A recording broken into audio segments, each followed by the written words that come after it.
Saudara Hakim Mahkamah Konstitusi Arsul Sani membantah tudingan ijazah palsu program doktoral miliknya. Ijazah Arsul dipermasalahkan oleh Aliansi Masyarakat Pemerhati Konstitusi atau AMPK. Arsul Sani membantah tudingan ijazah palsu dengan menunjukkan ijazahnya di hadapan wartawan. Arsul Sani menjelaskan program doktoral ditempuh selama 11 tahun karena kesibukannya menjadi pengurus P3 dan anggota DPR kala itu. Arsul bilang ia memulai pada tahun 2011 untuk program doktoralnya di Glasgow Caledonia University, Inggris. Nah, karena kesibukannya, ia kemudian memutuskan melanjutkan dan mentransfer SKS yang diperoleh sebelumnya ke Collegium Humanum Warsaw Management University di tahun 2020. Skemanya adalah program transfer doktoral, ya.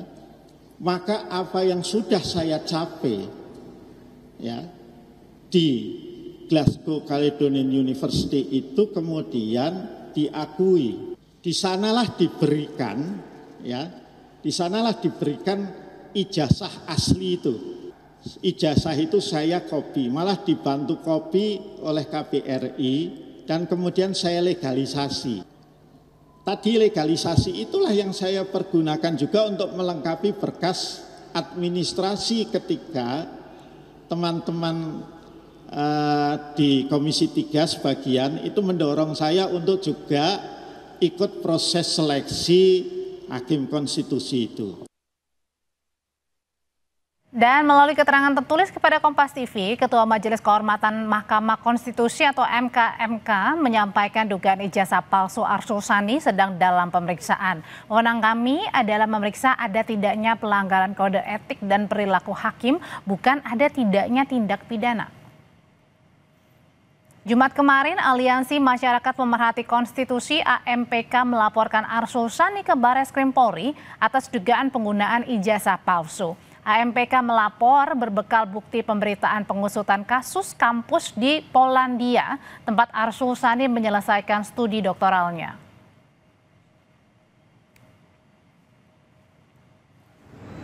Salah satu hakim Mahkamah Konstitusi berinisial AS yang diduga memiliki atau menggunakan ijazah palsu. Itu yang kami dapatkan atau yang kami terima.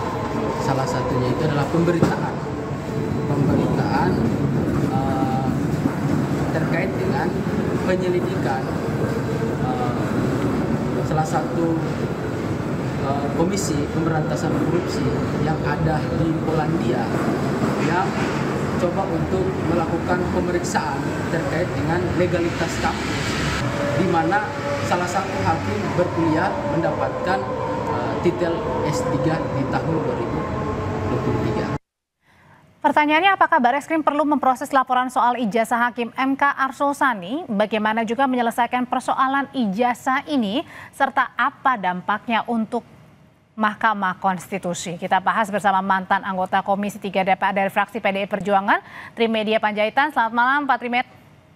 Selamat malam, Mbak. Dan ada juga pakar hukum tata negara Universitas Mula Warman, Herdiansyah Hamzah. Selamat malam, Pak Herdi. Selamat malam, Mbak Audrey. Iya, saya mau ke Bang Trimed dulu. Pak Trimed, jadi pada saat dulu kan Anda dan kawan-kawan termasuk yang melakukan uji fit and proper test ya kepada Pak Arsul Sani kala itu yang menjadi calon Hakim MK ya, betul ya Pak?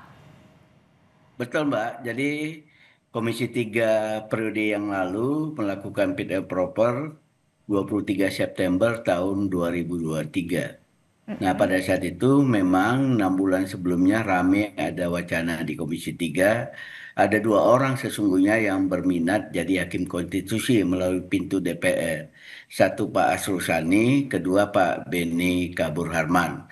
Tapi menjelang waktu-waktu terakhir yang menguat Arsul Sani dan Pak Arsul Sani mendaftar, kemudian kami lakukan fit and proper dan seluruh praksi, 9 praksi di Komisi 3 pada saat itu sepakat untuk memilih Pak Arsul Sani secara aklamasi menjadi Hakim Konstitusi. Itu Oke. yang kedua. Yang ketiga terkait dengan persyaratan segala macam, itu tidak bagian yang kami periksa. Karena apapun kami sudah lama tahu dan kami tahu juga Pak Arsul Sani ini sebagai pimpinan partai di P3 dan juga track record yang cukup baik. Kami lebih pada bagaimana Pak Arsul Sani ini bisa bekerja dengan baik di MK. Pak Trima, jadi pada Kami saat mau pintu yang dari DPR juga kinerjanya baik, Mbak. Oke, jadi pada saat fit and proper test atau uji kelayakan dan kepatutan calon hakim MK kala itu dicek juga nggak sih misalnya tadi soal legalitas dokumen termasuk juga misalnya ijazah S1, S2 sampai gelar doktoral? Itu pertama di sekretariat. Pada saat mendaftarkan itu tentu Pak Arsul Sani sudah melengkapi termasuk soal pembayaran pajak, LHKPN, beliau sudah melengkapi itu dan memang pada saat awalnya, pada saat pendahuluannya sebelum pembuatan makalah itu dilakukan pengecekan di lintas praksi, Mbak. Tidak semua anggota Komisi 3 terlibat, pimpinan Komisi 3 dan Kapoksi kalau di DPR yang melihat perwakilan dari praksi-praksi yang melihat kelengkapan persyaratannya dan tidak ada yang berkomentar soal persyaratan lebih pada apa visi misi yang dikembangkan oleh Pak Arsul Sani di MK nantinya. Jadi pada saat Seperti itu adalah sebatas hanya memberikan ya salinan dokumen saja yang diperlukan. Iya, bukan. Pertama dia buat di sekretariat, kemudian tentu di salinan bahwa sesuai dengan riwayat pendidikan beliau tahun sekian di sini SD, SMP, SMA, S1, S2 sampai dengan S3. Kan tempo hari belum rame isu soal ijazah-ijazah seperti ini, Pak. Jadi baru-baru ini rame ya. Saya kaget juga pada saat membaca berita hari Jumat yang lalu, sehingga hari Sabtu saya WA Pak Arsul Sani bagaimana ceritanya. Dia bilang hari Senin dia akan melakukan konferensi pers dari MK-MK bekerja untuk menyelidikinya. Oke, saya ke Pak Herdi dulu kalau gitu. Pak Herdi, sebenarnya dari kasus dugaan untuk laporan ya, dugaan ijazah palsu dan juga penggunaannya kepada Hakim MK, pertanyaannya mempengaruhi nggak sih kredibilitas dari Hakim MK ini? Atau Mahkamah Konstitusinya sendiri? Iya, dengan persoalan yang kemudian mencuat ke publik, saya kira ini berpengaruh besar terhadap kredibilitas Mahkamah Konstitusi ya. Sesuatu yang sebenarnya pasca 2023 akhir kemarin merangkak-rangkak kembali dipulihkan, tetapi ternyata kemudian mendapatkan hal yang baru. Tapi sebelum lebih jauh saya komentari, saya mungkin sedikit mau men-stressing yang disampaikan oleh Pak Tri gitu ya. Inilah problemnya kalau kemudian kamar politik yang mengusulkan Hakim MK itu juga diisi oleh politisi. Kita nggak punya masa cooling off period gitu ya. Makanya ke depan sebenarnya penting untuk diatur masa cooling off period itu. Seorang politisi yang hendak maju menjadi Hakim MK yang harusnya ada masa cooling down atau cooling off period itu. Misalnya 5 tahun dan lain sebagainya. Karena kalau dia memilih sesama politisi, bahkan sesama anggota DPR, ada semacam prinsip kehati-hatian yang dilupakan gitu. Ya udah ini karena kawan sendiri atas dasar kenal kemudian track recordnya sudah lama di DPR begitu. Yes, ini satu frekuensi representasi dari kepentingan politik DPR dan lain sebagainya sehingga hal-hal semacam ini tanda petik terlupakan begitu ya. Kalau Pak Tri bilang bahwa urusan administrasi adalah urusan kesekretariatan, saya kira tidak juga. Kalau kemudian kita pahami bahwa proses seleksi Hakim MK itu yang masuk dari kamar DPR, saya kira persoalan syarat-syarat yang kemudian diatur di dalam undang-undang MK itu juga harusnya diverifikasi oleh teman-teman di Komisi ketiga itu. Jadi bukan hanya soal kompetensi, tetapi juga hal-hal yang dipersyaratkan di dalam undang-undang MK. Itu satu. Yang kedua, saya kira begini, Mbak Audrey, kalau kemudian perkara ini mencuat ke publik, berdampak terhadap kredibilitas Mahkamah Konstitusi, saya kira kita mesti mencari jalan keluar bagaimana agar ya termasuk Pak Arsul sendiri kan akhirnya tersandra dengan perkara ini, harus ada kemudian upaya untuk memverifikasi apakah memang dugaan ijazah palsu itu benar atau tidak. Pertanyaannya kemudian siapa yang harus memverifikasi, siapa yang punya otoritas. Saya ambil contoh kasus begini, saya kira MK-MK sudah harus jalan ya, karena kita paham betul di dalam ketentuan, terutama di dalam peraturan MK sendiri yang 1/2023 kan tidak harus berdasarkan laporan, tetapi juga bisa berdasarkan temuan. Yang kedua, kalau kemudian sudah ada yang melapor ke kepolisian, karena ini disebut sebagai pengguna ijazah palsu, saya kira ya kan pintu masuk teman-teman di kepolisian juga bisa melakukan proses cross-check terhadap universitas tempat di mana kemudian Pak Asrul mendapatkan jasa itu. Karena kalaupun Pak Asrul berbusa-busa mulut menerangkan bahwa ini loh jasa saya, ini loh foto wisuda saya, kan yang dibutuhkan bukan soal ijazah dan wisudanya, tetapi bagaimana ijazah itu diperoleh kan, apakah dengan cara-cara yang patut atau tidak. Berarti artinya kalau tadi siang Pak Arsul ini klarifikasi di gedung MK memanggil wartawan menyampaikan ini ijazahnya, salinan ijazahnya, ini foto-foto pada saat wisuda, ini belum tentu memastikan bahwa ijazah yang digunakan asli atau tidak gitu. Yes, itu tidak cukup. Apa yang diperlihatkan oleh Pak Asrul, foto ijazah, foto wisuda itu tidak cukup. Kan bukan persoalan foto ijazah dan wisudanya, tetapi bagaimana ijazah itu diperoleh kan, bagaimana wisuda itu diperoleh gitu.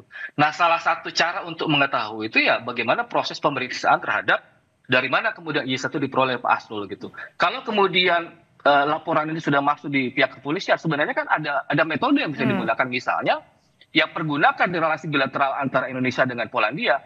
Kalau kemarin seingat saya di bulan September itu kan ada proses mutual legal assistance antara Indonesia dengan Polandia kan. Jadi ada semacam perjanjian timbal balik untuk bantuan berkaitan dengan tindak pidana. Jadi bisa saja mutual legal assistance itu digunakan sebagai dasar Kepolisian Republik Indonesia bekerja sama dengan Kepolisian Polandia untuk memeriksa apakah memang tempat universitas di mana komisi anti korupsinya Polandia ya atau KPK-nya Polandia itu menetapkan tersangka terutama dari pendiri dan mantan rektor tempat di mana Pak Asrul mendapatkan ijazah itu, dan bahkan kan kalau disebut-sebut ada sekitar 1000-an ya, ada sekitar 1000-an ijazah yang kemudian diduga ya itu berasal dari proses dengan cara-cara yang tidak patut gitu, penuh dengan transaksi dan lain sebagainya. Kira-kira begitu. Kita kembali lagi soal pada saat fit and proper test, Pak Trimat. Kalau tadi dikatakan bahwa ini adalah tugas sekretariat untuk memeriksa, mengecek begitu ya keaslian atau dokumen-dokumen salinan ijazah yang dimiliki seorang calon hakim MK.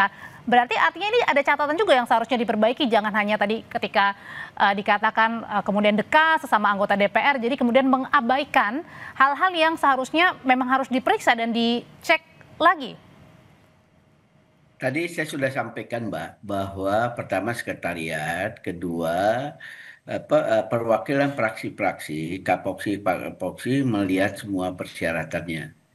Dan semua sudah menganggap aman, semua sudah menganggap lengkap, baru kita jadwalkan fit and proper. Itu yang kita lakukan. Yang kedua, menurut saya bisa paralel. MK kan tadi statementnya Pak Ketua sudah jelas akan melakukan proses, bahkan ini bukan sekedar soal pelanggaran hukum. Nah, silakan MK bekerja, kemudian Polri bekerja. Bahkan yang ketiga, saya juga mengusulkan kawan-kawan Komisi 3, karena Pak Arsul Sani ini dari DPR, tentu bisa juga mengundang Pak Arsul Sani ini datang, dan tentu Komisi 3 bertanggung jawab karena yang memilih Pak Arsul Sani menjadi hakim konstitusi. Bisa juga dilakukan pemanggilan kepada Pak Arsul Sani itu oleh Komisi 3. Jadi supaya semuanya jelas. Dan saya senang Pak Arsul Sani juga hari ini berinisiatif langsung melakukan konferensi pers, menunjukkan problem apa yang dikatakan oleh Pak Ardiansyah itu belum cukup. Iya, memang belum cukup. Ini terlalu dini kalau kita menganggap urusan ijazah Pak Arsul Sani ini sudah selesai. Biarkan ini berlanjut dan mudah-mudahan bisa secepatnya sehingga tidak melakukan proses delegitimasi terhadap MK itu sendiri. Kita berharap MK juga cepat bekerja. Apakah dalam proses ini Pak Arsul Sani boleh menangani perkara atau tidak? Itu juga harus diperjelas sebelum urusannya clear benar oleh MK. Seperti itu Mbak. Oke, dengan adanya dugaan ijazah palsu yang digunakan Pak Arsul Sani ini, pertanyaan berikutnya apakah juga menjadi tanggung jawab dari anggota DPR yang kala itu melakukan fit and proper test kepada Pak Arsul Sani? Usai jeda ya Bapak-Bapak, tetap bersama kami di Sapa Indonesia Malam.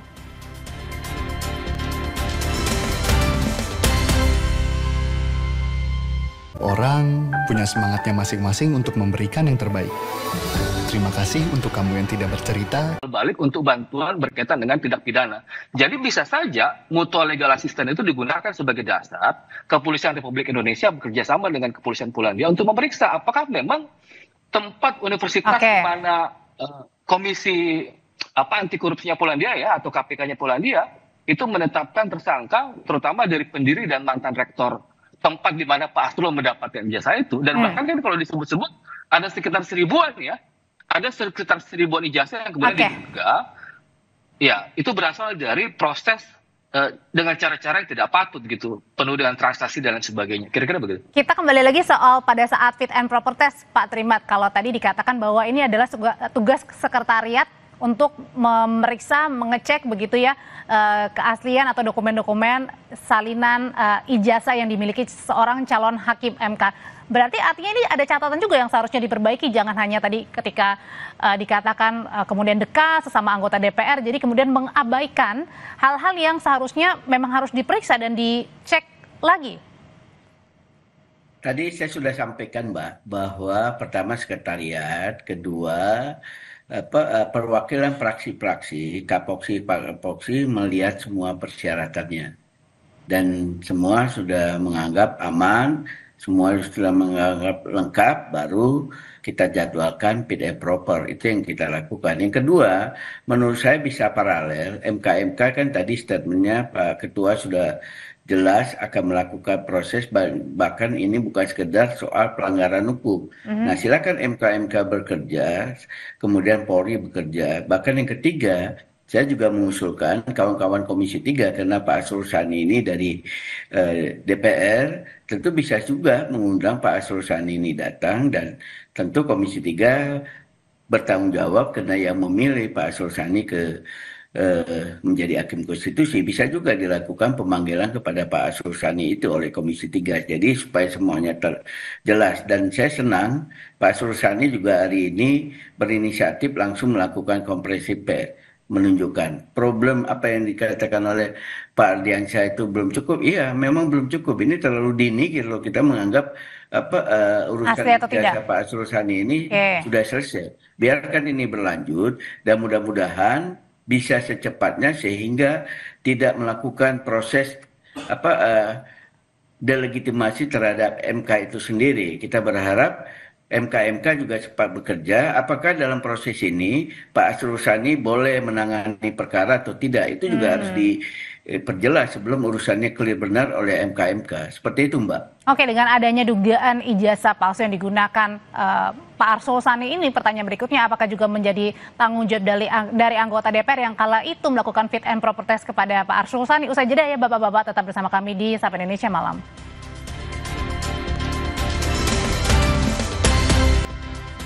Bersama kami di Sapa Indonesia Malam, Pak Herdi. Saya sebelum ke Pak Trimat, saya mau ke Pak Herdi dulu. Jadi menurut Anda sebaiknya meskipun ini baru tudingan ya, penggunaan ijazah palsu, apakah Pak Arsul Sani harus dinonaktifkan sementara waktu, artinya tidak menangani perkara-perkara?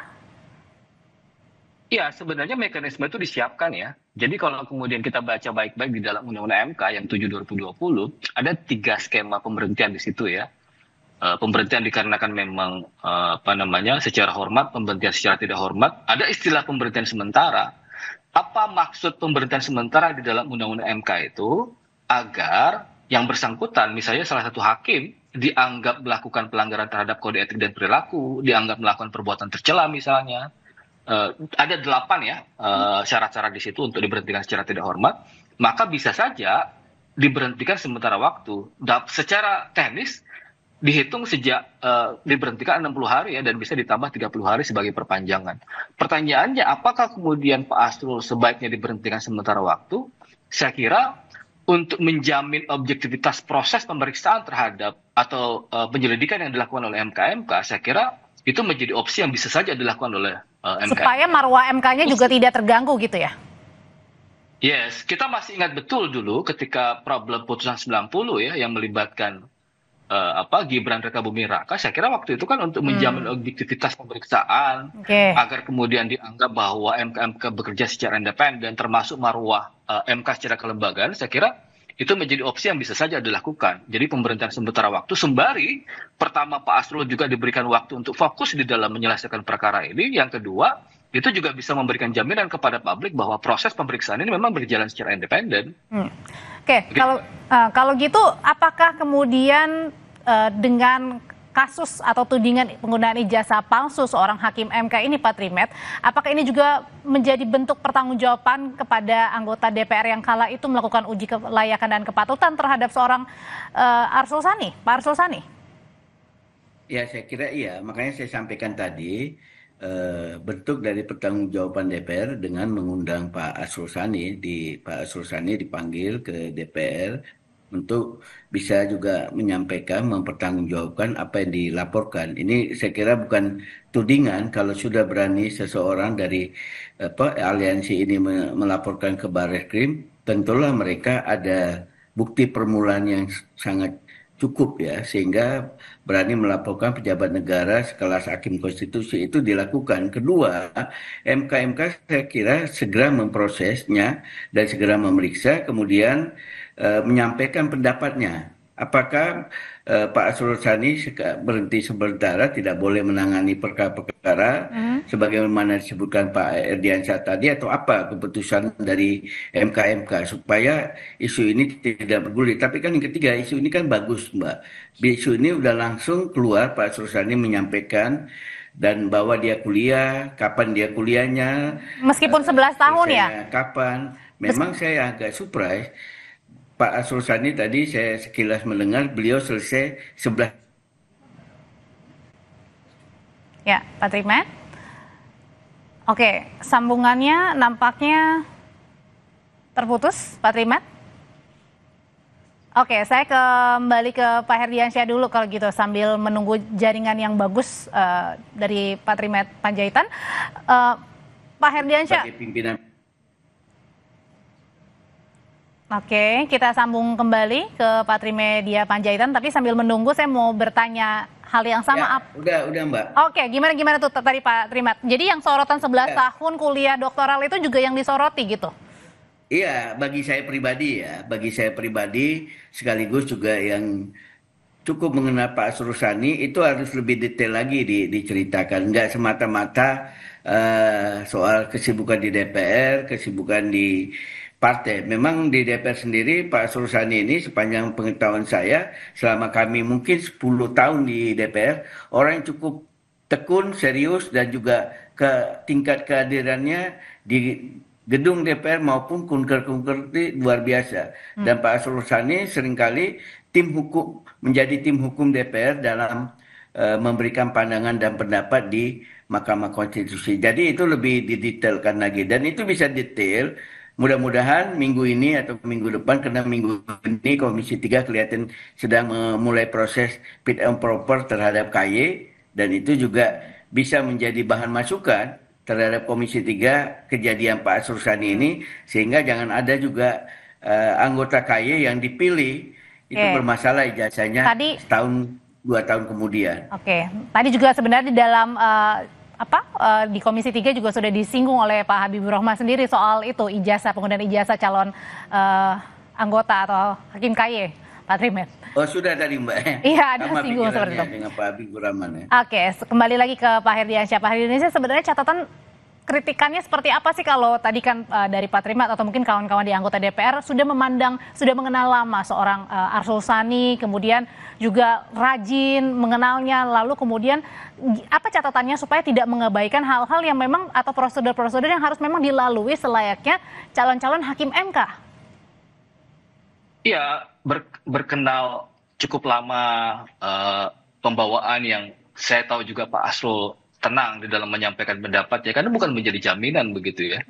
Seperti yang saya bilang tadi, pertama saya kira kritikan yang penting adalah bahwa karena proses politik yang menentukan usulan Pak Arsul sebagai calon hakim MK ketika itu, jangan kemudian kita menggampangkan semua persoalan, termasuk ketiadaan prinsip kehati-hatian di dalam memeriksa dokumen persyaratan Pak Arsul Sani. Kan sebenarnya ini reasonable ya, misalnya apakah mungkin Pak Arsul Sani memilih universitas di Polandia yang tempatnya cukup jauh, meskipun tadi alasannya ini karena pandemi, kuliah online dan lain sebagainya, tapi saya kira itu tetap mencurigakan begitu ya. Apalagi tadi disebut terkonfirmasi bahwa Pak Arsul kalau menghitung sejak dari Inggris kemudian pindah ke Polandia itu kira-kira 11 tahun begitu ya. Itu saya kira mencurigakan, dan Pak Arsul sendiri berkuliah di tempat yang tidak lazim gitu. Belum lagi misalnya kenapa tidak lazimnya? Yang mana nih bagiannya? bukan hal yang lazim dituju sebagai tempat berkuliah ya. Apa jaraknya, kredibilitasnya? Jarak kemudian tempat justru memilih di Polandia ya, hal yang tidak lazim dilakukan oleh teman-teman di DPR gitu ya.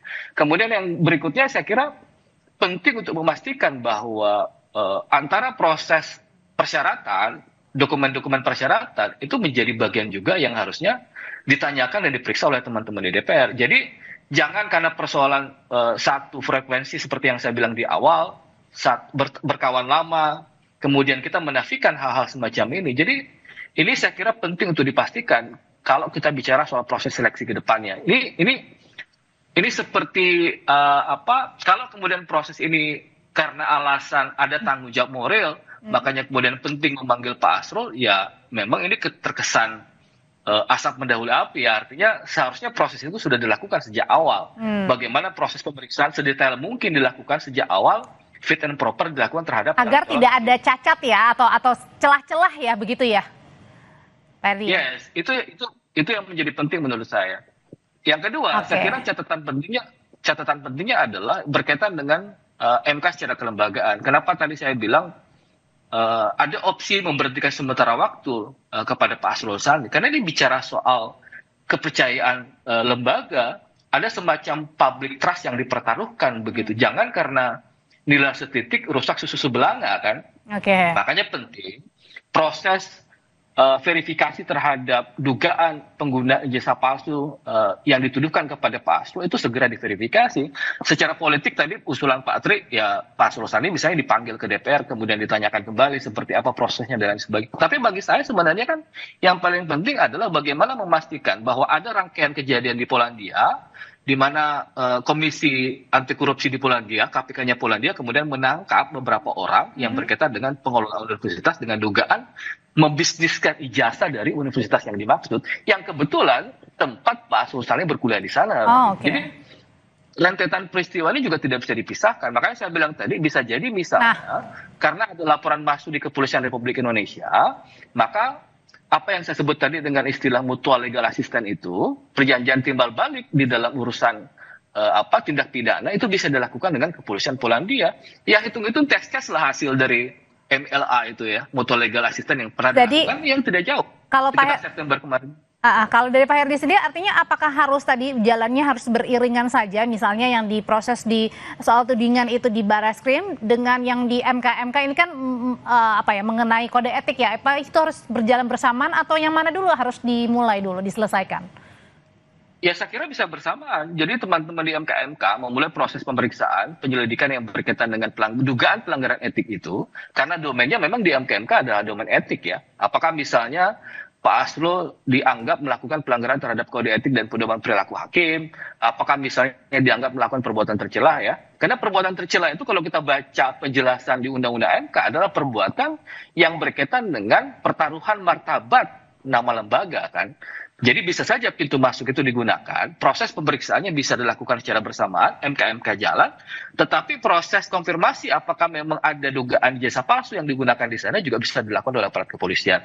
Bahkan secara politik tadi Pak Tri bilang, ya Pak Asrul bisa jadi dipanggil oleh DPR, meskipun ya harusnya itu ditempuh di awal proses seleksi di awal Pak Asrul Sani terpilih ya, tapi nggak apa-apa. Proses politik tetap harus dilakukan oleh Komisi 3, setidak-tidaknya bagian dari pertanggungjawaban moral tempat di mana kemudian Pak Asrul Sani diusulkan sebagai Hakim MK ketika itu. Oke, kita lihat nanti apa keputusan dari MK dan termasuk juga MK. Terima kasih untuk pandangannya Pak Ardiansyah. Oke, boleh. Silakan. Pertama kali terjadi di DPR. Yang kami pilih apakah pimpinan KPK, kemudian Hakim Agung, sampai dengan Hakim Konstitusi dan yang lain-lain yang melalui pintu Komisi 3 peristiwa dipersoalkan ijazahnya. Jadi ini pelajaran dan catatan yang baik bagi Komisi 3 untuk lebih hati-hati. Saya setuju pendapat itu karena belum terjadi isu-isu soal ijazah-ijazah palsu ini. Ke depan soal ijazah memang harus menjadi concern yang tinggi bagi DPR sendiri, tidak hanya di Komisi 3 saya kira, tapi Komisi 1 sampai dengan 13 yang melakukan fit and proper. Seperti itu Mbak. Oke, sudah kita tangkap, terima kasih. Terima kasih Pak Trimat kalau gitu. Saya kira Saya kira bukan kali ini saja Pak Tri. Kemarin juga pengganti Pak Arief itu bahkan tidak ada proses seleksi secara terbuka gitu ya. Itu juga yang kita sayangkan. Jadi sebenarnya teman-teman bukan maksudnya soal ijazah Pak, soal ijazahnya. Berarti artinya itu Pak Heri juga setuju ya tadi ya kalau soal kedepannya sebenarnya harus lebih selektif lagi, bukan hanya sekedar ya syarat formalitas, tapi itu betul-betul harus diteliti, diperiksa ya benar apa enggak ijazahnya gitu ya. Yes, betul. Jadi on the track harus berjalan dengan prinsip-prinsip. Kira-kira begitu Mbak. Oke, terima kasih Pak Hedi, terima kasih juga Pak Trimas, selamat malam Bapak-Bapak semua. Setelah ini kami kembali dengan informasi dari PBB yang akan membahas pembentukan pasukan internasional untuk Gaza. Bagaimana Indonesia bisa ikut ambil peran, kita bahas usai jeda bersama rekan saya Radhi Saputro.